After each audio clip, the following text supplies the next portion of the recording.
Forum Betawi Rempuk atau sering disebut FBR adalah salah satu ormas terbesar di ibu kota dan tidak jarang terlibat bentrokan dengan ormas lainnya. Saya akan mencoba mencari informasi seputar FBR ini bersama ketua umumnya langsung, yaitu Kiai Haji Lutfi Hakim. Nah, pemirsa nih, sekarang saya udah bareng Pak Kiai Lutfi Hakim, Ketua Umum FBR. Masya Allah. Pak Kiai, ini saya mau tanya tentang ormas FBR nih Pak Kiai. Udah berapa tahun sih umurnya Pak Kiai? Umur organisasi FBR? Sesuai dengan COVID-19. 19 tahun? 19 tahun nih. Masya Allah, nggak berasa. Tuh, udah 19 tahun, udah berapa orang ini Pak Kiai? Udah berapa orang anggota Pak Kiai? Anggota sejak awal Januari saya mulai melakukan perubahan KTA ya. Karena selama ini KTA itu banyak yang disalahgunakan, artinya bukan anggota FBR tapi dia bikin, atau orang yang tidak memenuhi syarat untuk jadi anggota FBR, kemudian dia bikin KTA palsu yang pada akhirnya merugikan kita. Nah, sejak awal Januari saya mulai memberlakukan aturan baru bahwa KTA harus diregistrasi ulang dengan menyertakan KTP dan KK, dan KTA-nya pun ada barcode-nya. Untuk bisa mengecek keaslian itu bisa di-download di Play Store ya. Aplikasi FBR, nanti dari situ barcode-nya bisa diklik. Kalau keluar datanya, pemiliknya siapa, dia ada di mana, anggota gardu siapa korwilnya, itu berarti KTA asli. Dan sekarang baru masuk sekitar 15 ribuan orang. Jadi 15.000 orang Pak Kiai yang ber-KTA. Ya, berarti... baru sebagian, belum sepenuhnya memperbarui KTA-nya. Tapi berarti dengan adanya KTA itu mengurangi orang-orang ngaku-ngaku suka saya anggota FBR nih gitu berarti Pak Kiai ya? Iya, di samping itu kalau saya ditanya berapa jumlah anggota, nggak perlu seperti dulu saya harus barisin orang biar hitungannya benar gitu. Kalau 100 saya harus barisin 100. Karena kalau sekarang tidak bisa dia bikin KTA di tempat lain kalau masih menggunakan KK atau KTP yang sama. Oh, gitu.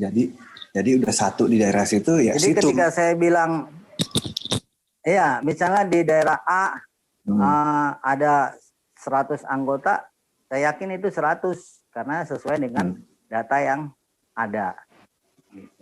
Jadi nggak perlu saya harus barisin, itu benar nggak gitu. Lama Pak Kiai kalau dihitung dibarisin dulu. Oke, kalau karena untuk akurasi jumlah ya. Tetap harus. Kalau FBR itu udah menyebar ke berapa wilayah Pak Kiai? Hampir seluruh Indonesia kali ya? Ke Jakarta ya berarti? Pak, kita orang Betawi itu kan cuma hanya di Jabodetabek. Ya. Tapi kalau orang Betawi nih, mereka banyak di Bogor atau Bandung. Bisa nggak dibikin kantor FBR di sana gitu untuk cabang sana gitu? Bisa, untuk perwakilan. Saya yakin di beberapa tempat di seluruh Indonesia mesti adalah orang Betawi yang karena ikut keluarga atau kerja dan lain-lain sehingga tinggal menetap di wilayah yang bukan Betawi. Kan FBR ini umurnya udah 19 tahun nih. Sebelumnya pas dulu didirikannya itu tujuan didirikannya apa sih?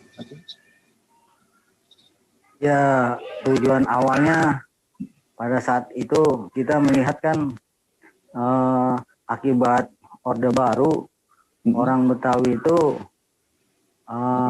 tidak punya kesempatan gitu kan, misalnya untuk menjadi gubernur, meskipun waktu itu gubernur penunjukan ya. Sementara di daerah lain tetap harus putra daerah. Misalnya ditunjuk Jenderal Anu, ya kan? Tapi kan tetap putra daerah situ. Tapi kecuali Jakarta dengan alasan kekhususan ibu kota. Di samping itu kan kalau menurut Ongko Ham, sejarawan itu bahwa seharusnya orang yang paling menikmati dengan pembangunan kota Jakarta adalah orang Betawi itu sendiri. Namun kenyataannya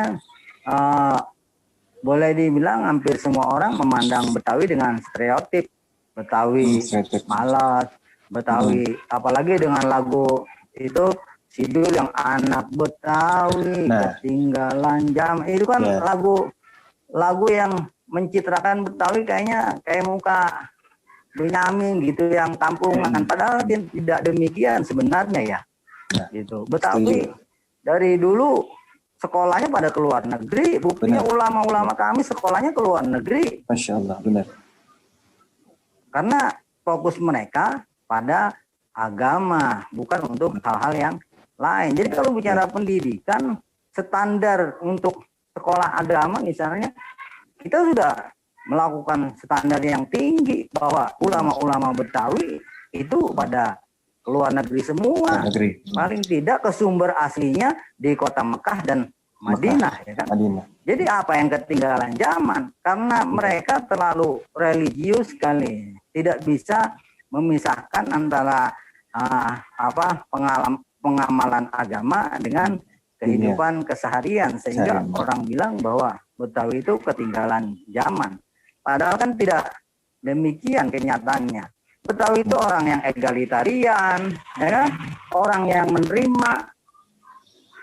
Jadi itu kenapa kemudian kita mendirikan FBR, karena secara struktur kita sudah dimarginalkan, kemudian secara kultur pun kita menjadi demikian dengan stigma bahwa Betawi malas, Betawi tidak berbudaya, Betawi ketinggalan zaman. Nah, itu yang kemudian harus kita rubah, kan? Agar anak Betawi ke depan punya kepercayaan diri bahwa mereka sebetulnya bukan etnis yang terbelakang, bukan etnis yang bahwa mereka juga sama bisa bersaing dengan yang lain. Saya juga nggak setuju Pak Kiai, karena saya pun orang Betawi kan, dan sekarang kalau menurut saya orang Betawi modern, banyak modern, benar kata Pak Kiai, kuliah di luar negeri sekarang, ya kan? Jadi udah ngebuka pola pikirnya biar lebih modern.